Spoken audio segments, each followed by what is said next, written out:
soon to be this date, very important in the history of New Jersey and the history of the American Revolution. So before Fort Lee was important in the film industry, before Fort Lee was important for John Aldington and his lovely ales, the first brewer around here, Fort Lee was an actual fort, right? We take it for granted today in the country we live in that battles and wars are things in distant lands. We look at what's going on in Ukraine and look what's going on in the Middle East, and they're so far away. They're not here. Certainly in the land of condominiums and malls, those can't be battlegrounds, or can they? Yes, Bergen County was a battleground for much of the American Revolution, because the battleground started over there in Manhattan. In 1776, the British had evacuated Boston, which had been the seat of the American Revolution. They evacuated their forces to Halifax, Nova Scotia, but everyone knew they weren't going to stay there. New York City, the New York City area, was going to be the seat of war. At the end of June of 1776, a fleet of British vessels sailed, arrived at Sandy Hook, and disgorged thousands of troops onto Staten Island, home of my ancestors, who undoubtedly greeted them.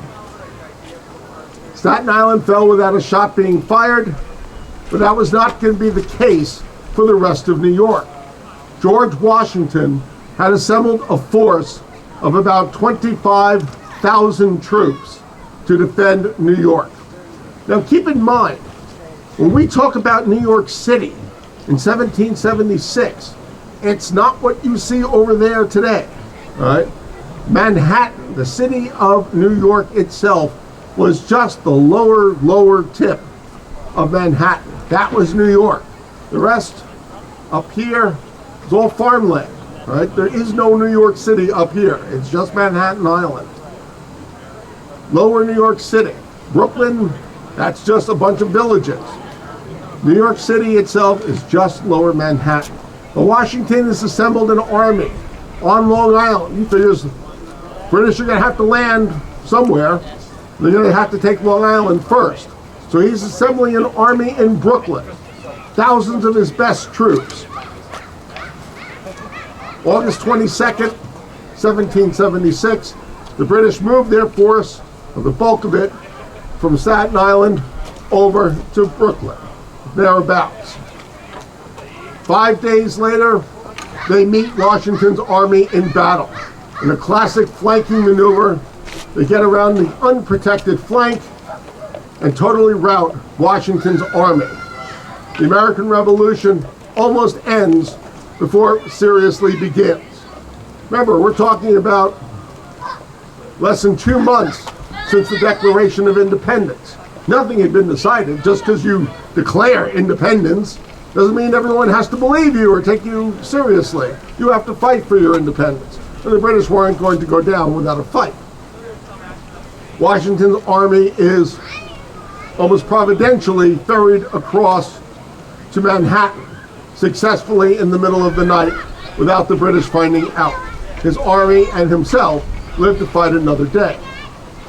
Now, why is Manhattan Island pretty much indefensible for the Continental Army? What are the British forces arrayed against him noted for? What is England, or what is Britain at its core? The Navy. It's an island with a navy, right? The Royal Navy controls the water. In the summer of '76, Royal Navy ships have sailed up the Hudson River, all the way up to Tappan Zee. Fort Washington is built on Washington Heights, Mount Washington as they call it, across the river. Very, very strong fortifications. In July of '76, they map out another fort to be built here. And that fort would become Fort Constitution, correct. Its original name was Fort Constitution. The fort here was to work in conjunction with the fort across the river at Fort Washington. To stop British shipping, they mounted large guns, 32-pounders, here and across the river to choke off British shipping.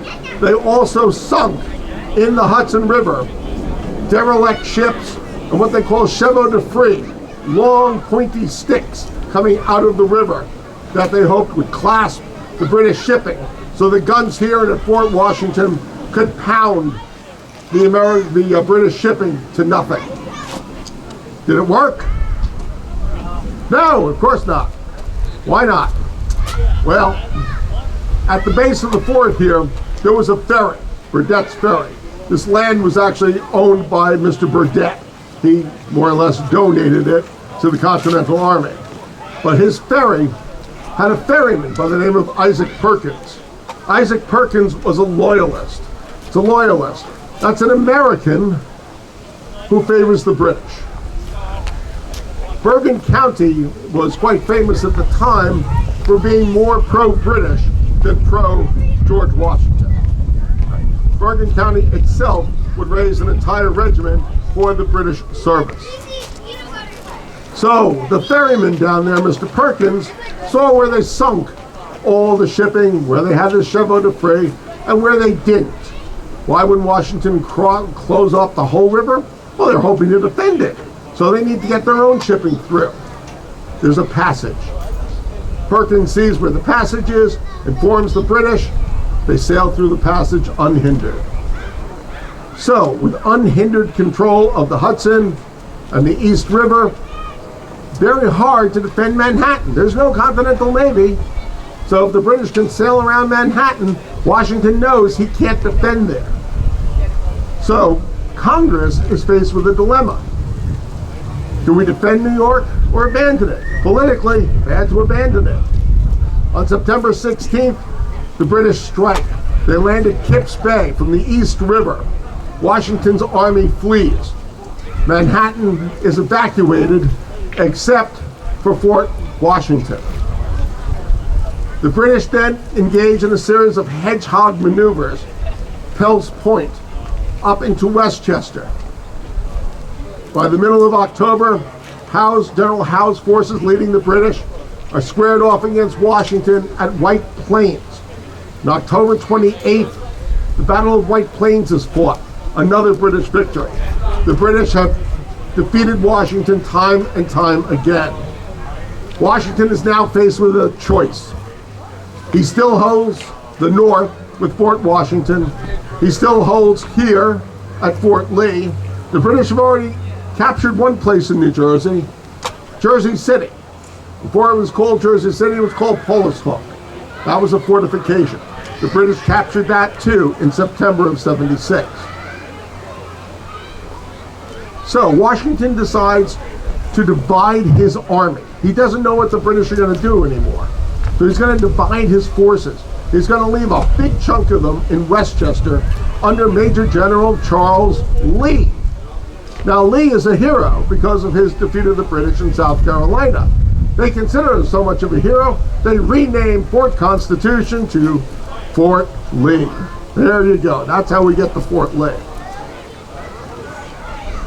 So Washington takes what he calls his southern troops, those from New Jersey, Pennsylvania, Maryland, Delaware, Virginia, crosses the Hudson and comes down here in November of '76. He leaves the northern part of the troops in Westchester. The British realize Washington's force is divided. They realize they've got about 1,400 troops at Fort Washington, so the British are going to go after them. General Nathaniel Greene, who would later become quite the hero in the Revolution, is in command here. Before Greene became a hero, he became a goat.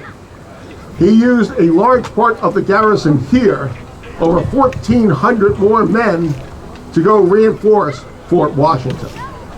So when the British attacked Fort Washington on November 16th, 1776, they killed, wounded, and captured nearly 3,000 soldiers of the American Army in a little over an hour and a half. Washington actually had to stop more troops crossing over from here to there because Greene kept funneling troops.